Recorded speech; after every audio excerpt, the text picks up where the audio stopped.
Hello, welcome to another episode of Bloodhaus, the show where we talk about art house horror movies. I'm Joshua Conkel. And I'm your neighbor, Drusilla Adeline. And Josh, I'm supposed to make breakfast this morning, but I don't have any eggs. Do you have, can I borrow an egg? I assume, like, if you've got a carton that's, like, 12, you can spare, like, one egg. I cannot spare an egg for you today or any other day. Get out of my fucking house! You will not offer me an egg in these trying times. Listen, this shit will never work on me. The thing I'm not a friendly neighbor.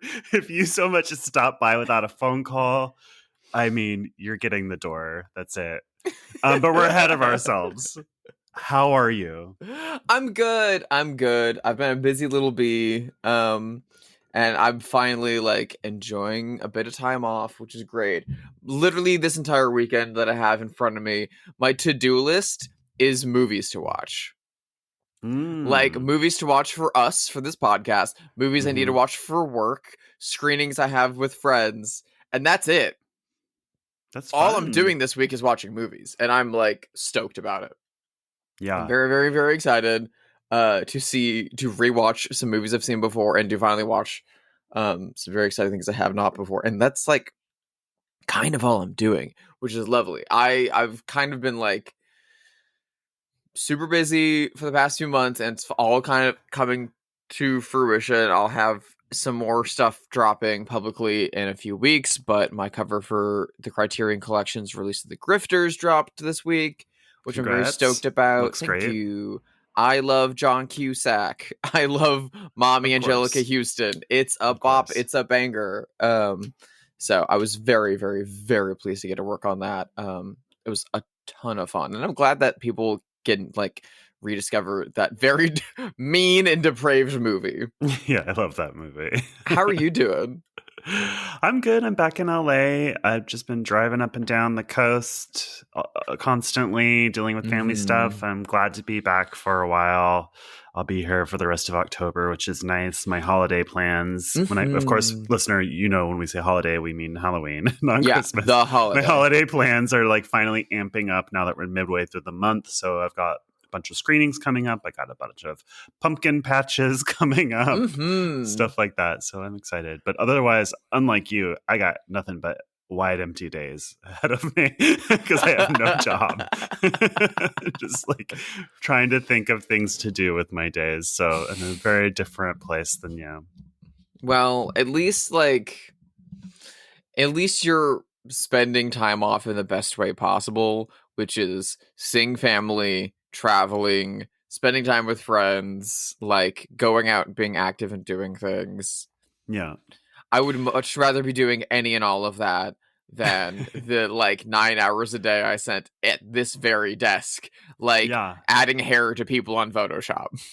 There's kind of a fun thing about driving long distances by yourself because it's very therapeutic. A lot of great audiobooks. You have a lot of good time to think, listen to music, sing loud, talk to yourself, stop at weird little towns on the coast like Messiah of Evil. And there's something nice about it. It's very therapeutic. You're right. I know there's been a lot of, like, online discourse over, like, you can go to the movies by yourself actually and, like, have a good time. You don't have to do that. I am very, like, you can travel by yourself. As long as you're, like, anything by yourself. You can do anything by yourself. I love being by myself. Yeah. Love to be alone. I love it, love it, love it. It's my favorite way to be, even though I love my close friends and I love my partner. I've just always loved to be alone. Garbo-coated queen. Yeah. I had an intrusive thought about you this morning. This is so stupid. This is the stuff that my brain is telling me all the time of, like, my friends are thinking about me behind my back and awful things. I don't want to know it. And now I'm like, yes, please fucking tell me. I was walking Edie this morning and I was like, what if I got on with Drew? And I said, what if I said, hello, dear? And it was like, how old do I have to be before I can start comfortably calling people dear? like younger people, like, hello, dear. And then I was like, no. What you if can I just said, do whatever you up? want, first of all. Thank you. And I was like, what if I said, what's up, chica? Oh. Like, did you ever work at a restaurant with like a 24-year-old manager when you're Yes. 18 and she acts like a 40-year-old and she calls everyone chica? Like, that's what I was channeling. I didn't have that. I worked as like a 16-year-old with a 20-year-old manager who acted like he was 13. Oh, okay. And with a like 50-year-old manager who acted like he was 20 and was like hitting on us. Yeah. I don't know I had we've that ever talked about experience. I don't know that we've ever talked about this on the show, but one of my horror movie obsessions is like a diner waitress side character. Like all the good Olan Friday the Jones. 13th have. Yeah, Olan Jones is great at it.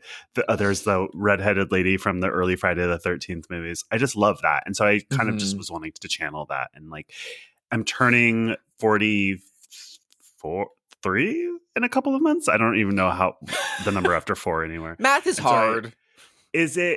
Am I old enough to channel a diner waitress in just like normal situations is really the question.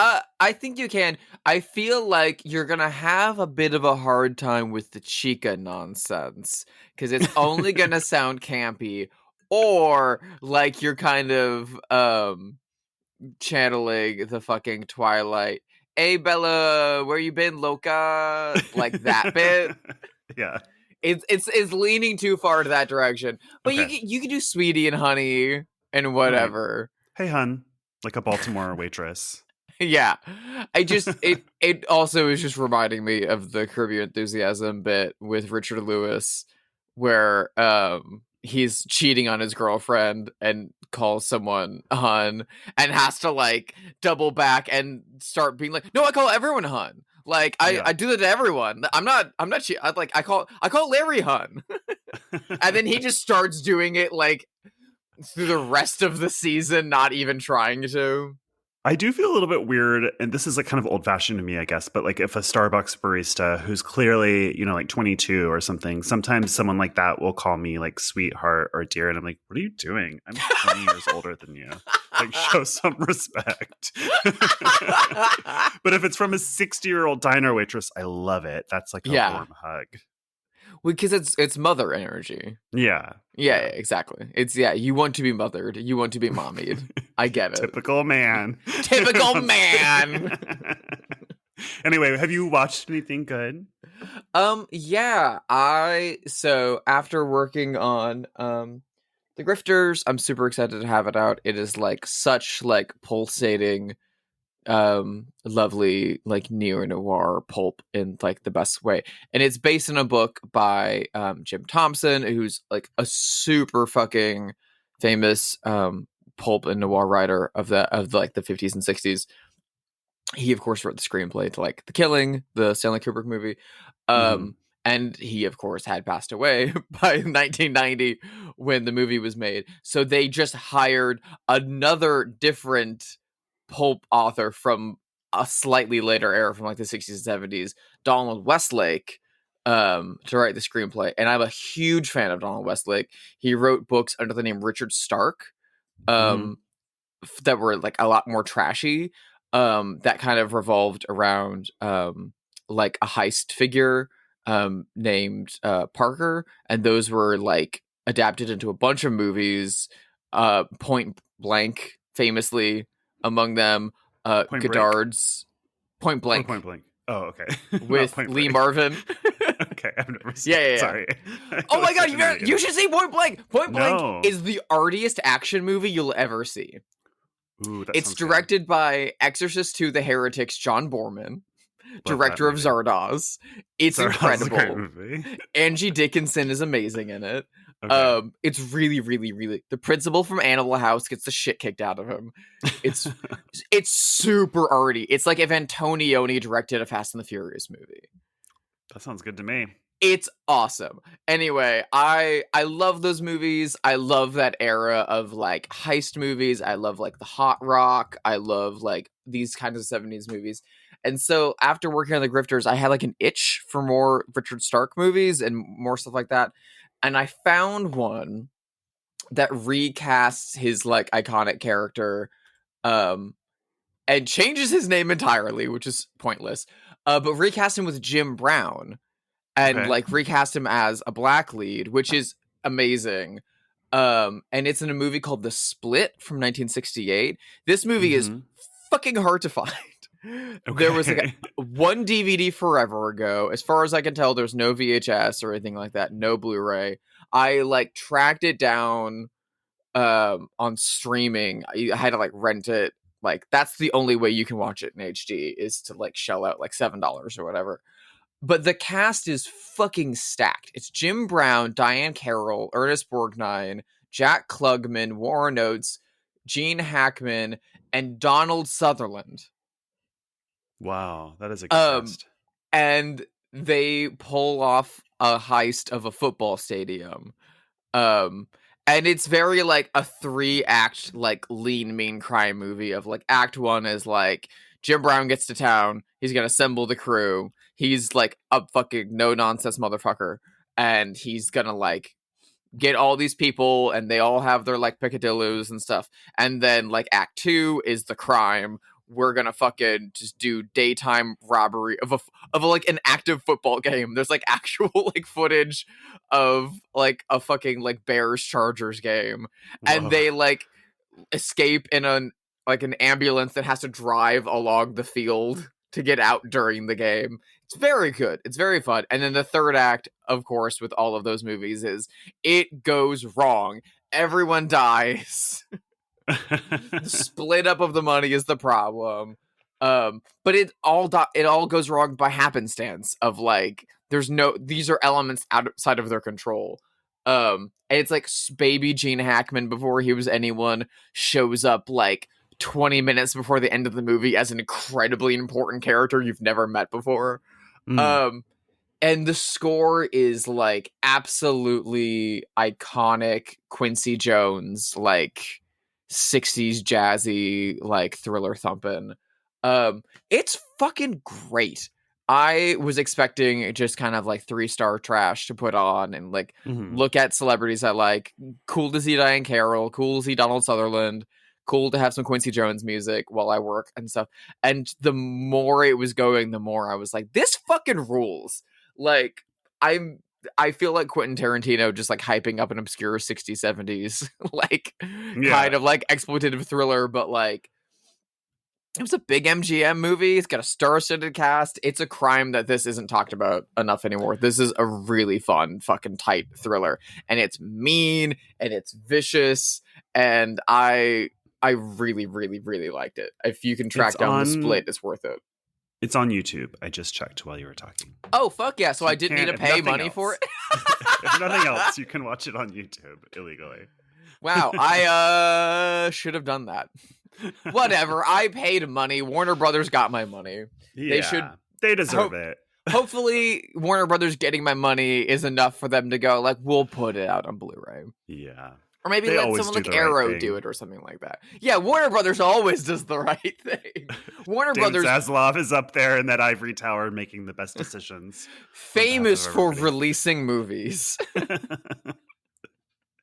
What about you? Have you been watching anything good? Well, speaking of mean and nasty movies, I watched a movie this week that I kind of wish I had never watched. It is more brutal. Is it the movie that we're talking about today? Worse, much worse. To me, anyway. I think it might be the most painful, abusive movie I've ever seen.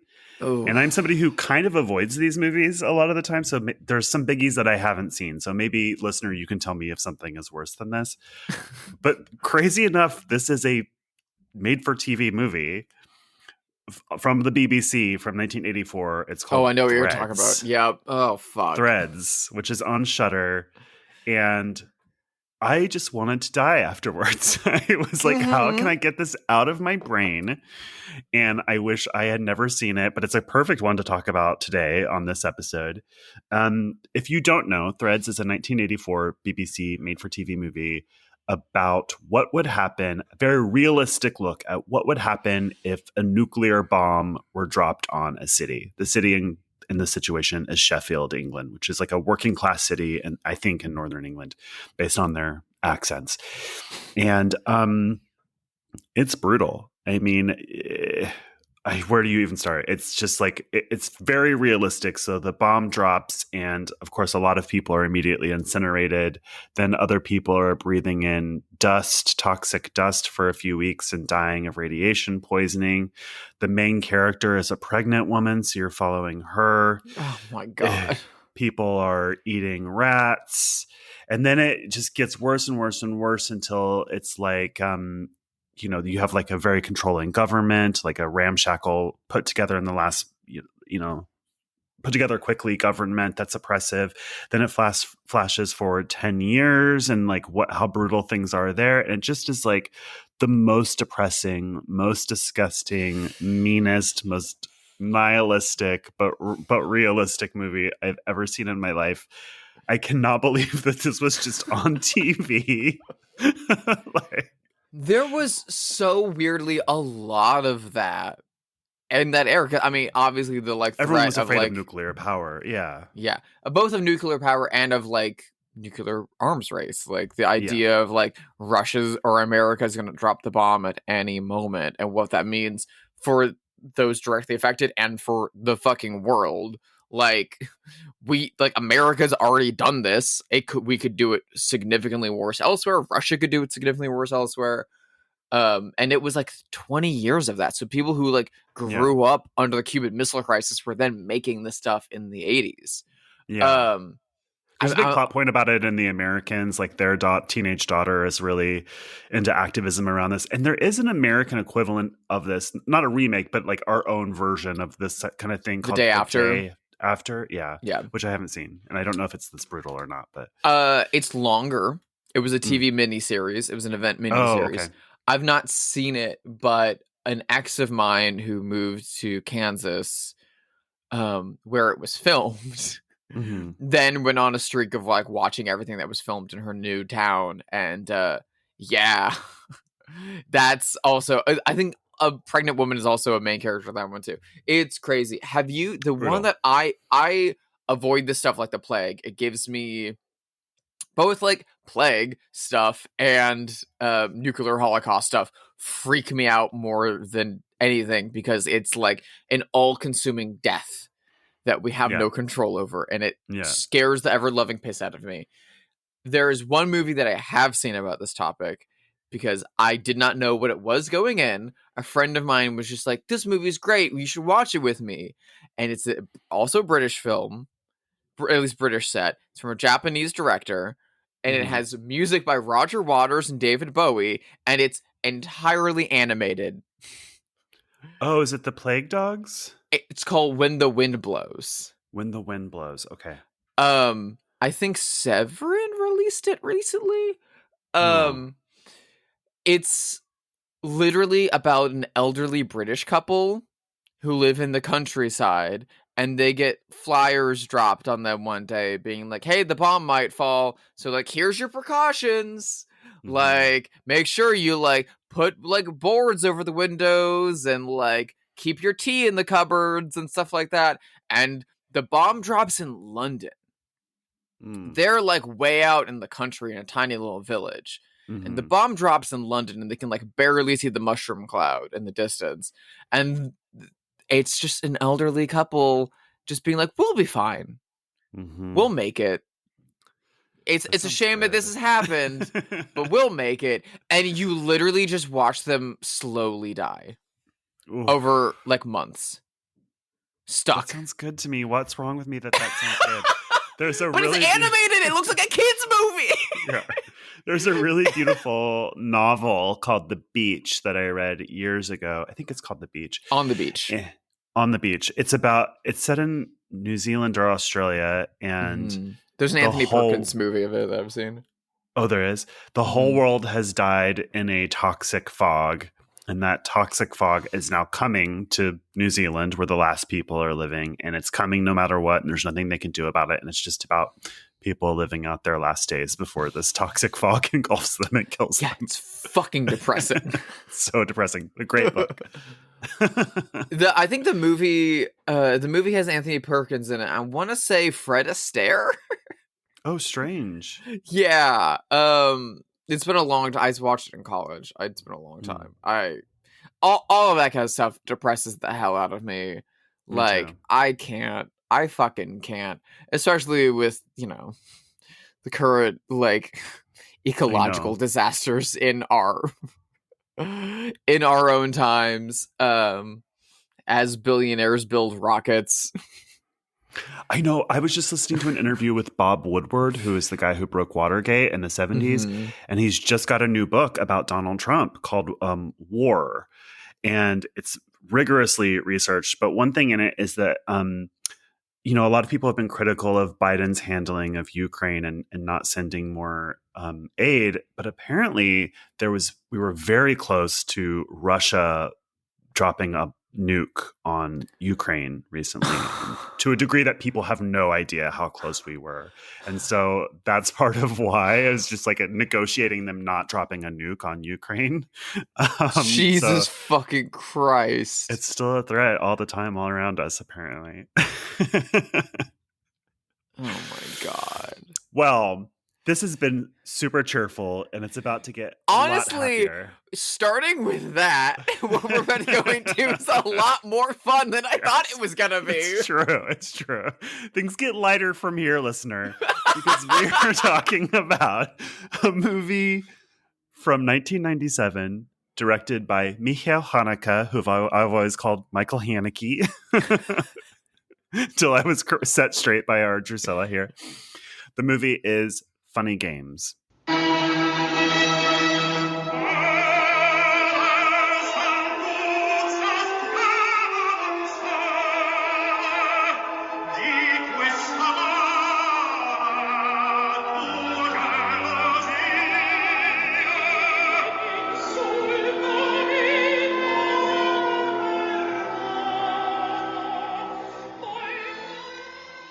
This is a movie I picked.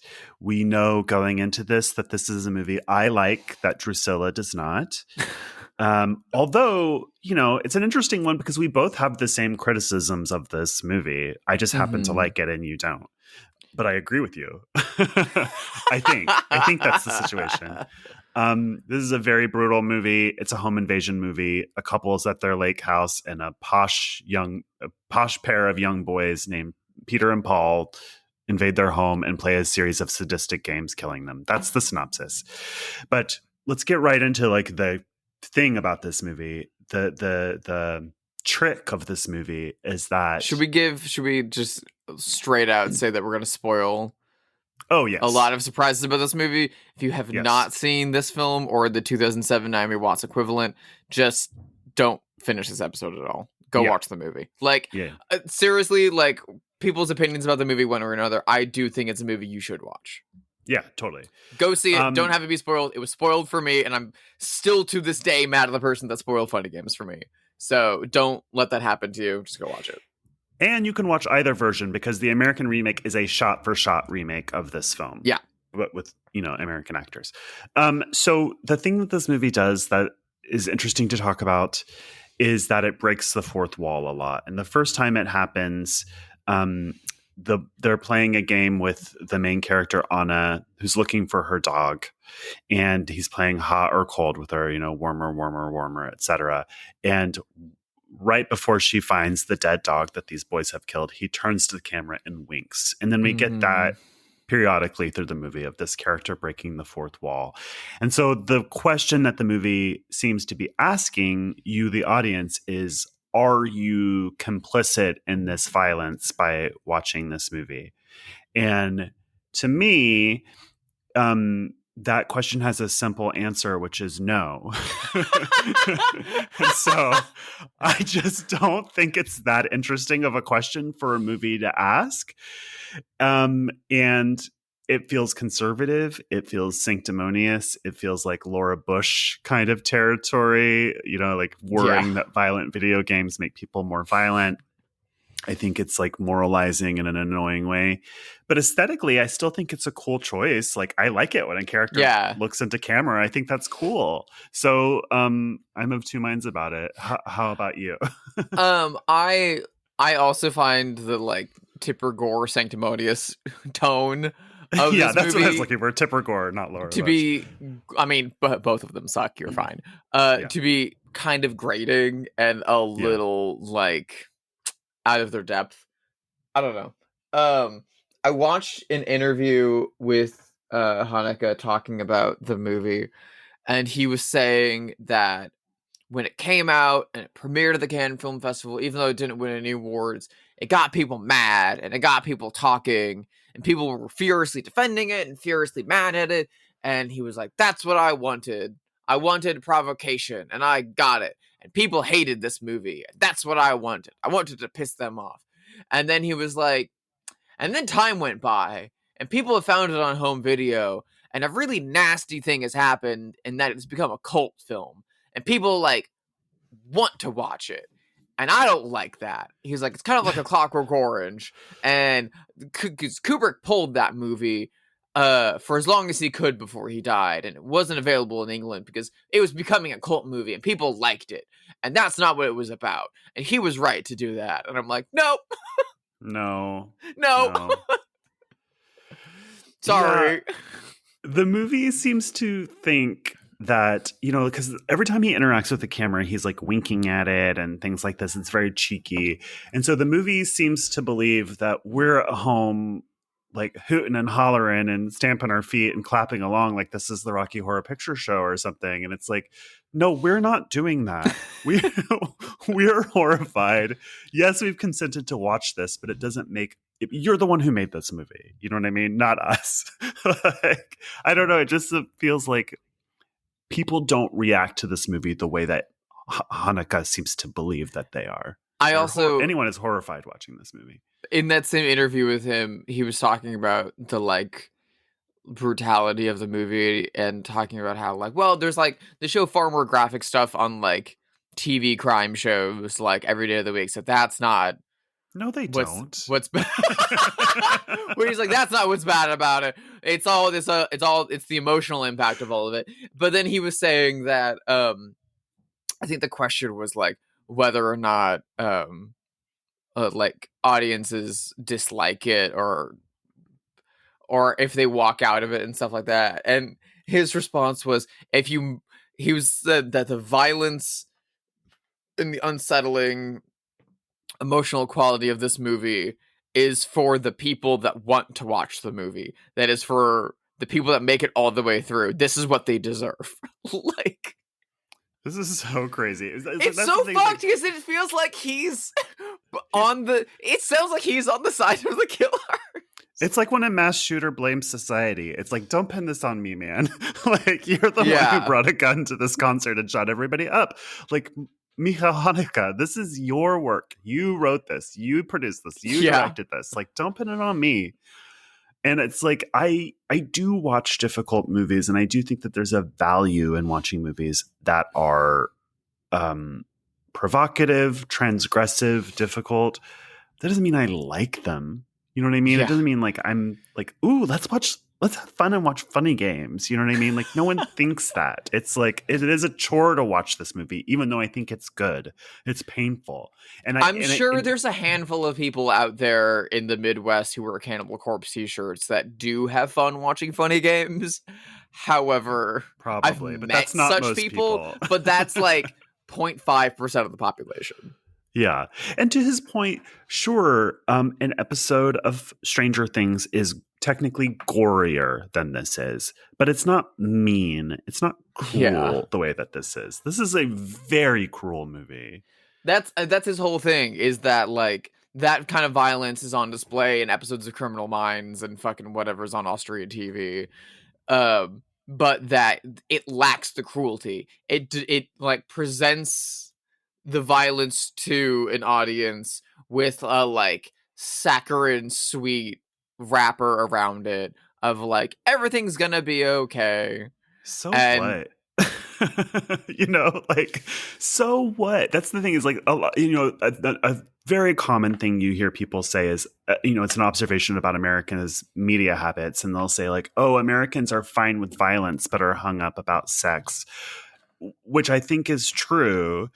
But that implies that there's nothing wrong with sex and there is something wrong with violence. And I would go further and be like, hey, both are fine. We're adults. Like, watch whatever you want, make whatever you want. Violence is fine in movies. It's natural to want to see violence in a movie. It's natural to want to see sex in a movie. Stop moralizing about these things. Stop wringing your hands about it.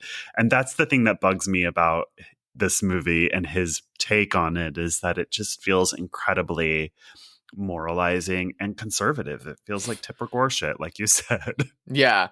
In a different interview I watched with him, he was talking about there's a scene in this movie that's the most infamous, maybe, in which a like big fourth wall break happens, in which a main character like fights back, kills one of the kidnappers, and then the other one pulls out a remote control and hits the rewind button, and it resets the scene. The movie that we are watching.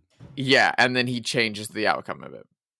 Yeah. And speaking about that moment in which the mother kills one of the hostage takers, he was like, and when that like played in a theater, the whole audience cheered, and I was like, I did it. I got them to cheer for the murder of another human being, and now they're complicit, and now they're just as vile as these killers, and then I have to take it away from them so that they get the dark ending that they deserve. And I was like, dude, that's not what they're cheering for. It feels like a weird inversion on what Quentin Tarantino does.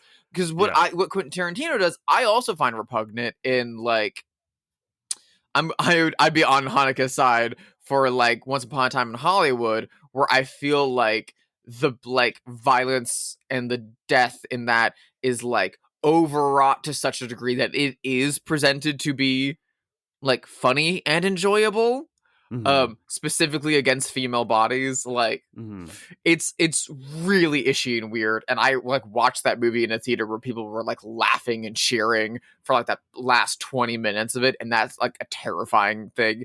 But a woman shooting back against the fucking kidnappers that like have murdered her dog and are like threatening to kill her child and family, like, yeah. I don't think an audience wanting an innocent family to be murdered makes them complicit with killers. No. And I mean, there is something about like, there is a whole conversation that I feel like doesn't really happen anymore because horror has changed a lot in most ways for the better. But there was a conversation for decades about the violence that the genre commits against female bodies in particular, and how misogynistic horror could be. And then there was counter to that, like a big feminist, you know, horror movement, like of women who were trying to reframe these movies to be feminist in some sort of Gen X ironic way, which they never were. You know what I mean? It's like the same, like the same impulse to try to make like, I don't know, Britney Spears this powerful feminist or whatever. It's like, let's be honest. You know what I mean? I did have an ex who she was very vehement that like Kim Kardashian is not only a feminist figure but also like an outsider artist. And I was like, this is like ridiculous. Yeah. And I think that's called brain rot, baby. Yeah. And I think that horror has traditionally been a very misogynistic genre of film, and also good and worth defending. It like, it can be both things at one time, and you don't have to like twist your brain into like moral pretzels to try to, you know, defend it. Well, there's the sheer medium of film and the genre of thrillers and horror films work together so well. Simply like it seems from all the filmmakers who've like stepped in and dabble with horror that like the most you can do with film as a medium, to me at least, is within the genre of horror. Like the most that you can push the style, the most that you can push the effectiveness of music, the effectiveness of camera work, of color, of lighting, of performance, is to get an emotional response out of an audience. And that can be laughter, that can be tears, that can be fright, that can be horror and suspense.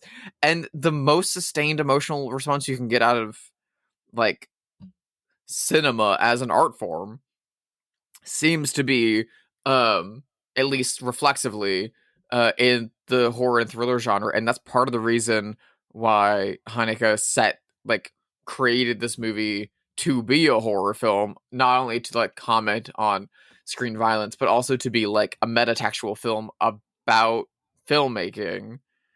And the way to do that is to do that in that genre, because that's the most like self-reflexive genre. That's a genre that calls attention to itself the most often. And I think there's a reason why we consider horror to be such a misogynistic genre, because it has so much roots in the language of cinema that was created by people like Alfred Hitchcock, who was a misogynist. Yeah.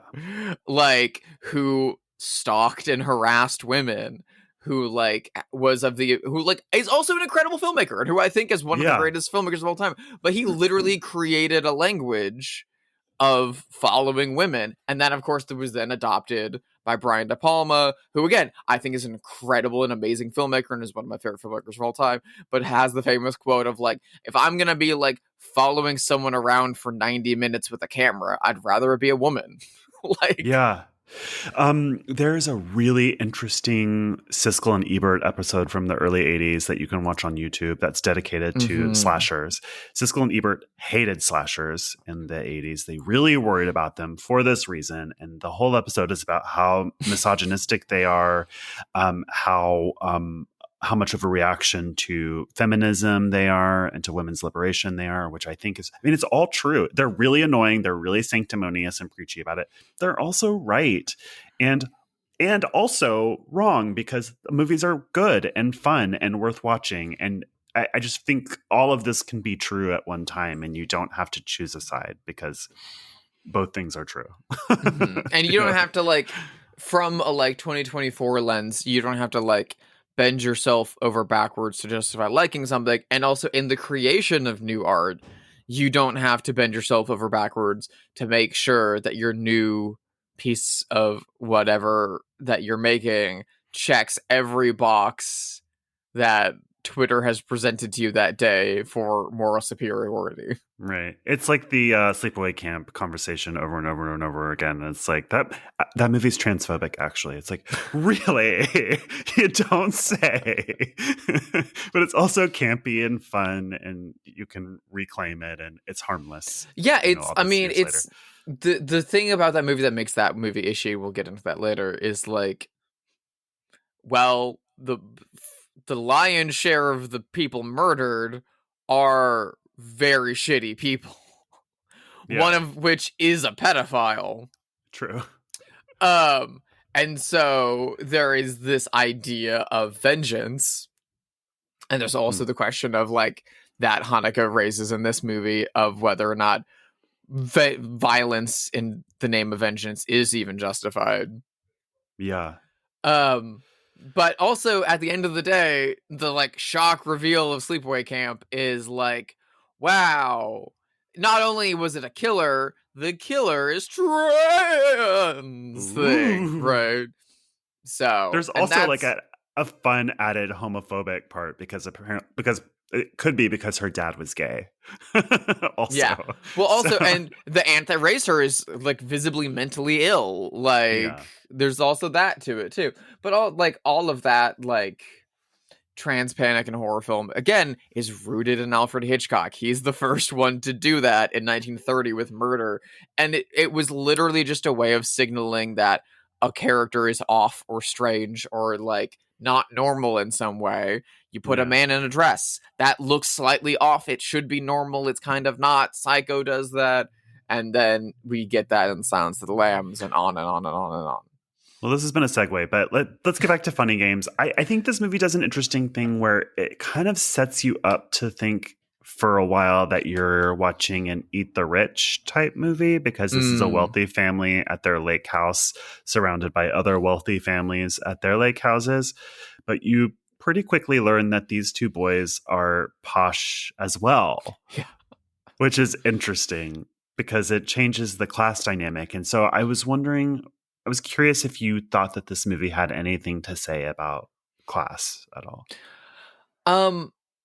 Whether or not the movie itself has anything to say or Hanukkah has anything to say, I think there's two different questions. I think Hanukkah doesn't have anything to say about class. This is the class that he's from. He is he's well wealthy, off. Right? And so he's just making a movie about his own people. Yeah, and he wrote it this way to subvert expectations. He doesn't like cliches, and the cliche to him is that it is an It's the Rich story. He finds it more interesting and compelling to do the opposite. And it is more interesting and compelling that it is like two rich boys doing this. It gives it like a Leopold and Loeb connection. Yeah. It's the like, and especially with the like justification of why not? Because the idea of like wealthy entitlement of like whites is hetero men that like, sure, I can do whatever. This is fun. I'm going to have fun.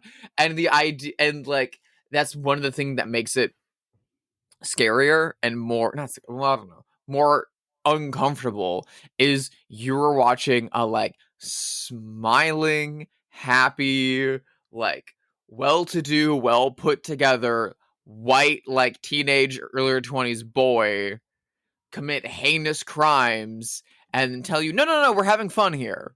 Yeah. That's what gives me the ick and gives me the itch, because like that's too fucking real. Yeah. Well, I've been on the other end of that. Like, yeah. I think you're right that is the assumption that it subverts expectations.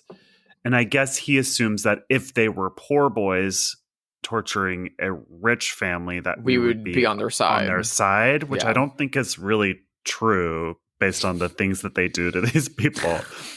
But also, it kind of doesn't subvert expectations because we all hate rich people. Yeah. And know that they're evil.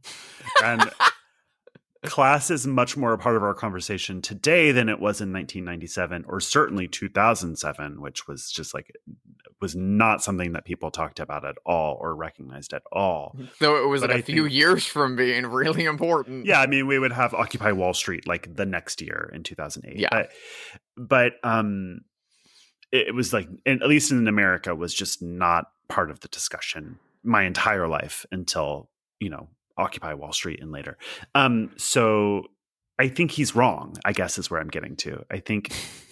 I don't think we would like root for the characters if they were poor. And I think weirdly making them posh as well reinforces the audience. Most people are not rich. Like the vast majority of people are not rich. And the vast majority of people on some level don't like the rich and view them to be criminal in some way. The weird thing about this movie that happens to me when I watch it is that I know going in that this main family is wealthy because they have a lake house. They're going to a lake house, yeah. And they have a boat and all this stuff. So like I've immediately like view them in a certain class.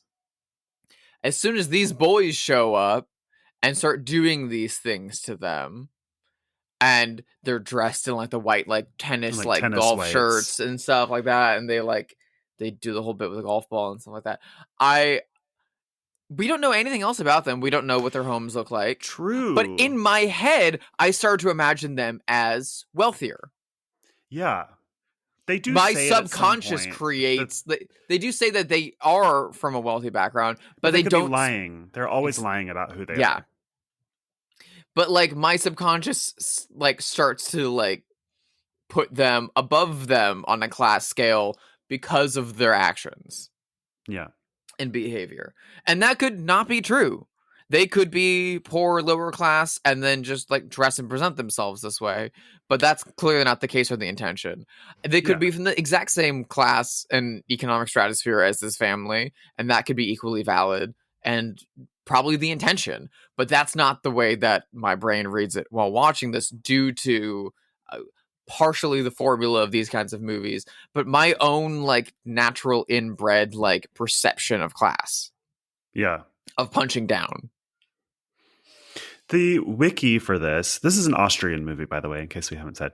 The wiki for this says that the boys are Viennese, which means they're from the city of Vienna. And so I wonder if there's any nuance there in Austria. So like, I was thinking about New Zealand, and in New Zealand, there's a derogatory term for people from Auckland, which is Jaffa. Jaffa is the name of a chocolate orange candy in New Zealand. Jaffa cakes are delicious. But it also stands for just another fucking Aucklander, which is what people call it. So like if you're from Auckland and in the countryside, people will call you a Jaffa. And every country, I think, has this dynamic of like hating its cities and the rich people that live in its cities. And so I wondered if we're the coastal elites. Well, we are. It's true. It is actually true. Maybe not you and I specifically, but in general. And that's a thing that people don't talk about really at all, is that like living in Los Angeles is a privilege of a sort. Yeah. Even if you are poor in Los Angeles, even if you are a minority in Los Angeles, better to be that minority in Los Angeles, better to be poor in Los Angeles than to be the same thing in rural Kansas. You know what I mean? Like, there's just more opportunity and more culture. And so I just wonder if there's any dynamic to that here that like an Austrian would pick up that we don't. Yeah, I'm not sure. Does it say where the family lives when they're not at the summer house? No, I don't think so. Yeah, I mean, they could also be from Vienna. I don't know. I know that's where Hanukkah lives, is Vienna. Yeah. So it really seems like he, in the creation of the story and in the way that he talks about it, talks more about the boys and seems to identify more with them. Yeah. He like, I don't know. I saw him talking about how it's not interesting if while committing these acts of violence, they have compassion towards their victims. He said, true villains are like villains through and through. They don't have anything redeemable. They just want to be villainous, and they just want to have fun being villainous. And that's fun to them. So that's their only dimension. I think that's interesting. I think there's something to be said about that. But it's, I don't know. In this movie, it gets a little shallow after a while to me. The movie gets a little repetitive to me. Me too. And also the point of view changes a lot, to your point. So like you're in Anna's point of view a lot of the movie, who's the mom and wife, and she's an extraordinary actor. I mean, her performance is so good in this. It really grounds this. But then you'll just switch to the boy's point of view for a while too. And so it's a little bit, you could say, confused in that way and confusing. The one thing that I thought about a lot on the rewatch of this was the fact that this came out in 1997 and is a very self-reflexive movie about films, about filmmaking, about the idea of like on-screen violence. And there's a lot of shots in this where we hear like the dialogue from characters and from off screen from another room, and we just get a TV with blood coming down it. Which is like a really on the nose fucking shot, dude. Really on the nose. But it kept making me think of another movie from 1996, just a few months before this one premiered at Cannes, that does a very similar thing with the horror genre from an entirely different tone, and that's Scream. A much better movie, I'd say. Although I like both of these movies. I think Scream and Funny Games are weirdly in conversation with each other. That's so interesting. Obviously, totally buy that. One is actually funny. Yeah. but they're both, the killers in both are both two, so like, spoiler if you haven't seen Scream, I assume you've seen Scream, are two like entitled white boys who do this because whatever, it looks like fun, and are having a whale of a time the entire way through. They are like self-reflexively talking about horror movies during their kills, when they're just hanging out with their friends, and not during the kills. They're like, Skeet Ulrich compares his life and everyone's life to a movie all the time. They're both poisoned by media. I would say, and Mm-hmm. Scream in a way that's far less sanctimonious and like moralistic. Because Wes Craven and Kevin Williamson enjoy these things, and are like steeped in the genre.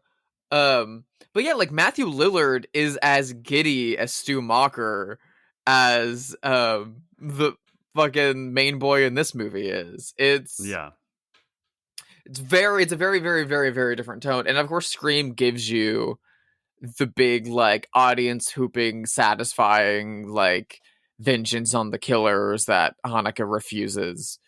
But I do you think Haneke was aware of Scream, or do you just think these are two? There was just something in the water at the time.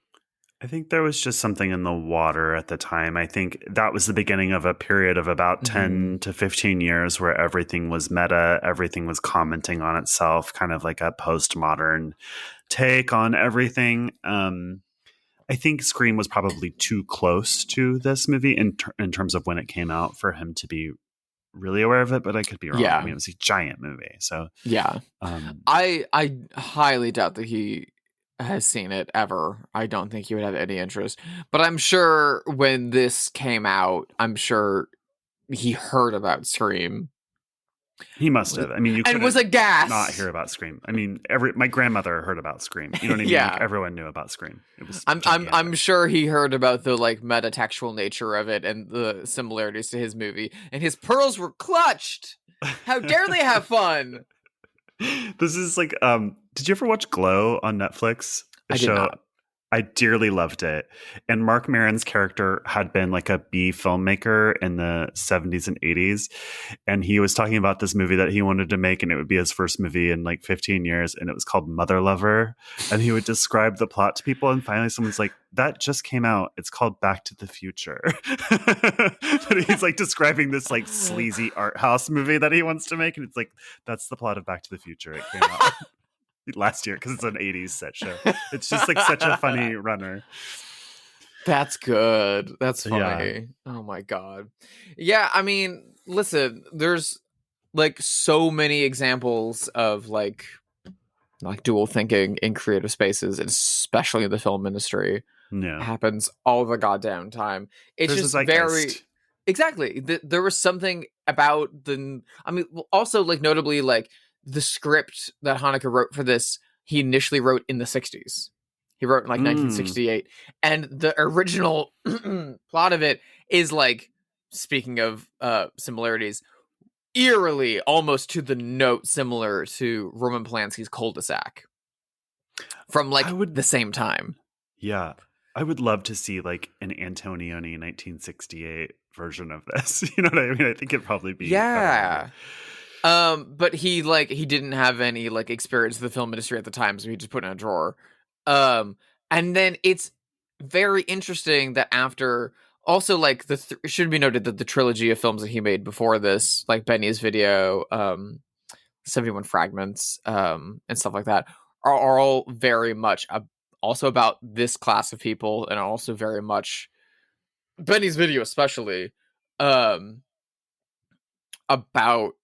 film and about filmmaking and about violence affecting through film. So it clearly had been something he had been thinking about, so it makes sense he would return to the script. But it's just interesting that he would return to this at the same time that a new slasher boom was starting, based around that same concept of self-reflexivity. But also it's so interesting that in 97 he was like, film and TV is so nightmarish and gory and there's so much violence on display. I'm going to put this film out that comments on that and criticizes that and gets people thinking and talking. And what happened to the film industry and the horror industry afterwards? Eli Roth saw. It got so much worse, Michael Haneke. I mean, as much as I've been having fun talking shit about this movie, and as much as I do have these same criticisms as you, I still like it. I think it's really well made. I think the acting is incredible. I think it's really affecting, even if I think its central question is not that interesting. I mean, there's a part of me that thinks that you take that element out and this is a better movie. If you take that element out, it's just Speak No Evil. Yeah, which is a worse movie. Like a lot. Speak No Evil. I love Speak No Evil. I don't like either version. I think for my issues with the like conceit behind Funny Games, I also enjoy it as a movie. I'm not going to go put it on 7 days a week. But I do think it is infinitely the better like mean home invasion movie than those two movies. I mean, it's kind of a posh. Both of these movies are kind of posh in that they're like, when I saw Speak No Evil, I was like, oh, this is kind of like the term comedy of manners. This is like a horror of manners. And it just wouldn't work amongst working class people because my mom would immediately be like, get the fuck out of my house or I'm going to stab you to death. Do you know what I mean? Yeah. Like poor people would be like, I'm going to kill you if you don't leave my house right now. And they would just they're just not polite enough, I guess, to really suffer through this, which is good. Well, I mean, it's that exact comedy of manners in the like setting of a horror movie that makes stuff like Arsenic and Old Lace work so well for me. Right. But then stuff like Speak No Evil in this get really frustrating for me. Because especially in Speak No Evil, there's so many points where I'm like, fucking run! Don't go back for the fucking doll! Are you kidding me? Shoot them! Like, if these two boys tried to do this at my house when I was a kid, my veteran father would immediately beat them within an inch of their life. Which is like true of most working class people in America, I would say. That's why I remember when Will Smith got slapped, what's his face at the Oscars, and there were people who were like, Rock. "Oh, Chris Rock, yeah." They're like, "Oh, it's so traumatic to watch this," and I was like, "Are you joking?" Like, yeah, I've never been to a family barbecue where a fist fight did not break out. Like, this is not traumatic. Slap on television? Are you joking? Zoe Kravitz and Judd Apatow who said that. Jesus fucking Christ! I mean. Come on, give me a break. You're adults. Yeah, exactly. Also, we watch this on Real Housewives every week. I know you watch Real Housewives, Zoe Kravitz. Don't fucking piss on my leg and tell me it's raining. I know you're watching Bravo. Those women are slapping each other twice an episode. They get paid to do it. Yeah. Anyway. Oh my God. Anything else to say about this before we pivot and play our favorite game? It's an interesting movie, and I definitely think it's worth checking out. Though I do only partially agree with Hanukkah in the fact that, like, if you like think a fun Saturday night is having friends over to watch Funny Games, I don't want to hang out with you. Yeah, like, you're not my friend. We're not friends. You're not my people. In fact, I don't think I would ever watch this again with someone else. Like, this is by myself. It's a very it's a very private movie. In the same way that like Salo is. Yeah. Like, I have a lot more respect for Salo, but I think Salo is a lot more successful in its themes. But like, I'm not gonna fucking like have friends over to watch Salo. I'm not gonna like make my girlfriend watch Salo. Yeah. It's a solitary experience, some would say. All right, let's play Have They Seen It, where we speculate wildly whether notable figures have seen this movie. I have someone who came to my head out of the clear blue sky. French-Canadian songstress Celine Dion. Do you think that Celine Dion has seen this? No way in hell. I do not think so. What about her husband Rene, her older husband Rene? I know nothing of her older husband Rene. Oh, so Celine Dion was a teenage bride to a much older man named Rene, who she used to talk about all the time. I don't know if he's with us still or not, but to quote their national anthem, "Oh Canada." French Canadians are kind of hillbillies, I think. I'm not sure, but I think do that's not true. say that to my friend Ethan, who is of French Canadian ancestry. He will take umbrage at I'm that. a hillbilly. I'm from Eastern Kentucky, so I don't mean it derogatorily. I just mean that, they're kind of like country bumpkins, I think, except for Montreal, of course. I mean, I think of like Edmonton as like the country bumpkins of Canada, but Yeah. because it's like slightly more rural. It's all like oil money out there. Mm-hmm. Those who have money. Mm-hmm. It's I having dated someone from Alberta, they describe Edmonton as A, Edmonton, and B, the Texas of the North. I mean, I guess I just imagine like French Canadians wearing coonskin caps and like leather jackets with fringe on them and being like trappers, but I guess that's not accurate anymore. You're just watching Northern Exposure. I'm thinking, what I'm thinking of is the Kids in the Hall sketches about the French Canadians in the canoe that like club businessmen and steal their suits. They're just like rowing around saying, Alouette, Alouette, Alouette.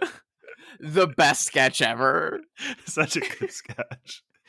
They take the suits to the tailor as skins. Yeah. Yeah, that's what you're thinking of. Yes. So Celine Dion's a no. Celine Dion's a no. I just feel like Renee could be a real freak. I don't know anything about him, but he married a teenager when he was not one. So I feel like maybe he likes this kind of movie. Oh my God.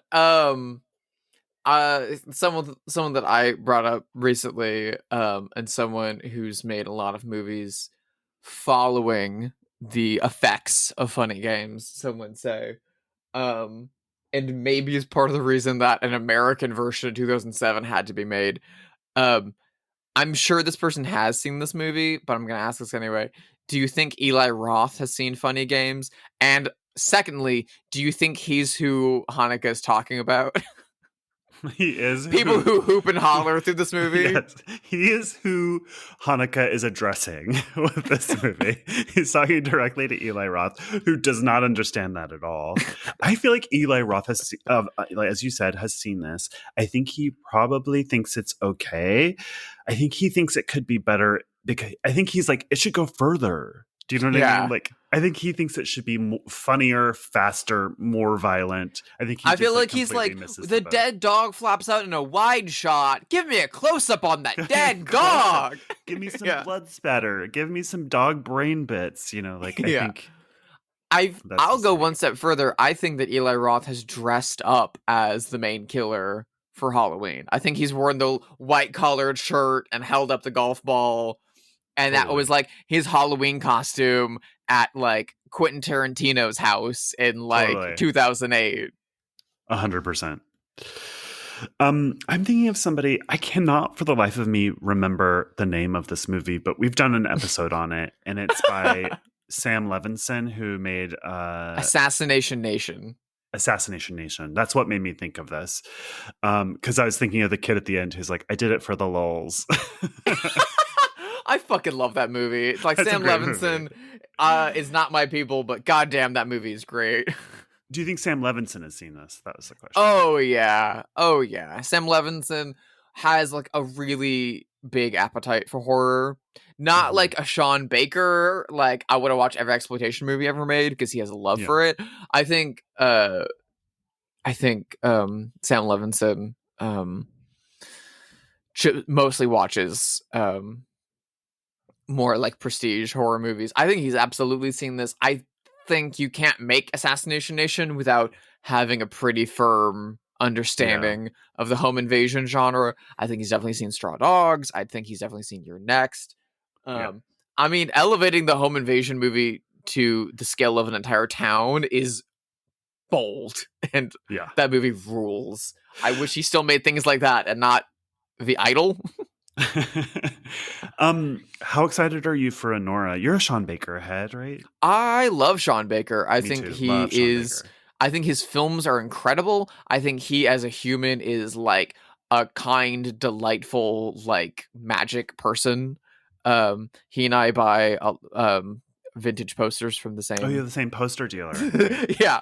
I think he's great. I love Sean Baker to pieces. If we could ever get him on this podcast, I would lose my mind. I think he is just like... I'm getting great buzz about Anora, so I'm really excited to see it. Won the fucking Palme d'Or. Like, I'm very, very excited. I have some friends that are sex workers that have criticisms of it, but I, on the whole, seem to enjoy it. I saw that they did like an advanced screening for strippers and sex workers. That was fucking awesome. That's fun. And I've also seen like film critics describe it as like a contemporary screwball. I'm very excited. Can't wait. Yeah, starring Scream star Mickey Madison. True. Hit me with one more.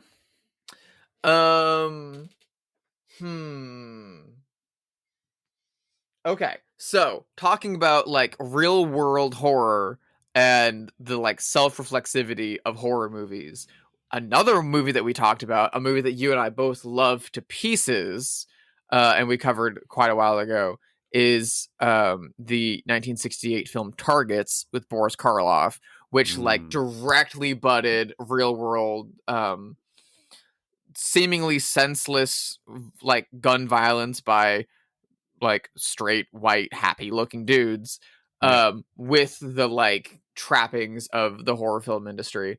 Do you think Peter Bogdanovich has seen Funny Games? I don't think so.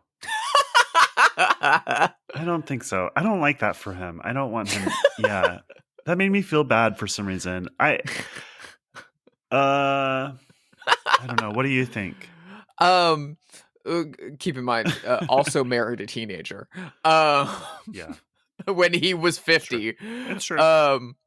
But yeah, he definitely does. He did. Unfortunately, Bogdanovich passed away, I think, in 2022.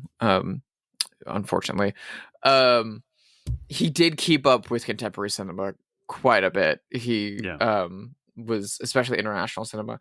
But I also feel like that man's wheelhouse was RKO movies and like Astaire Rogers, Cary Grant stuff. So I don't know how often he would have opportunities to find himself wanting to watch a Hanukkah film, let alone one like Funny Games. I feel like he would know about it, but I think wisely he would be like, I don't need to do that to myself today. You know what I mean?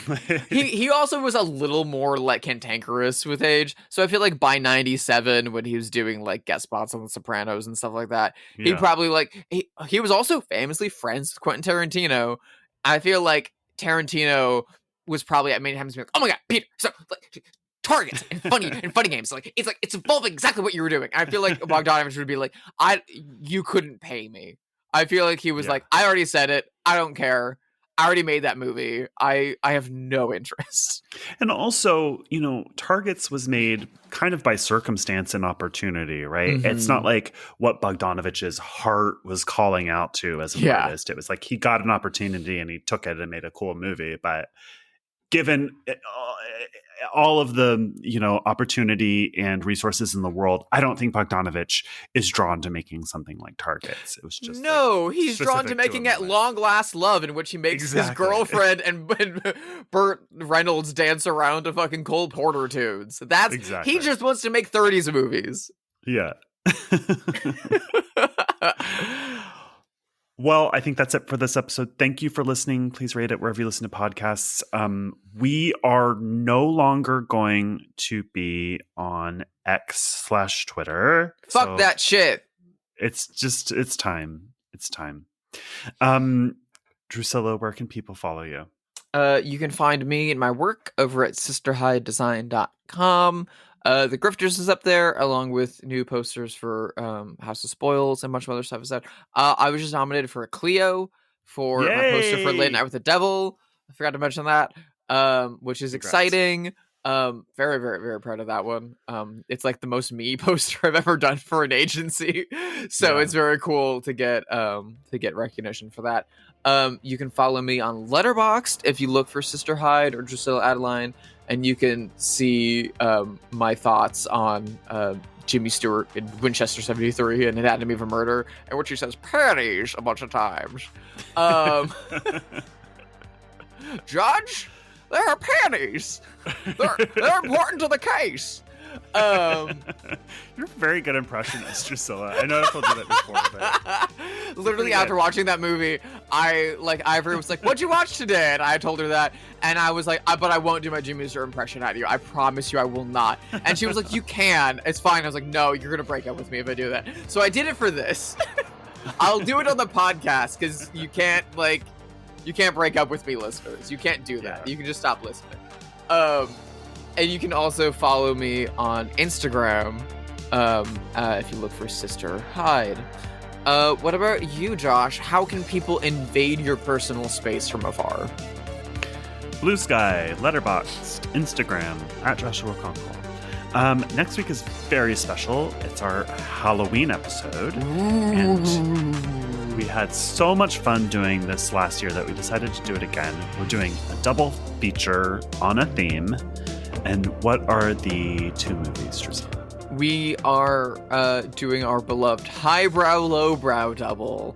So we are doing the absolute brilliant dichotomy of art house horror, of the art house stigma of like fancy schmancy. We've got a European director coming in, and the absolute gutter of lowbrow horror. We've got a very schlocky, schloopy, fucking insane 90s film from a director who never made anything ever again.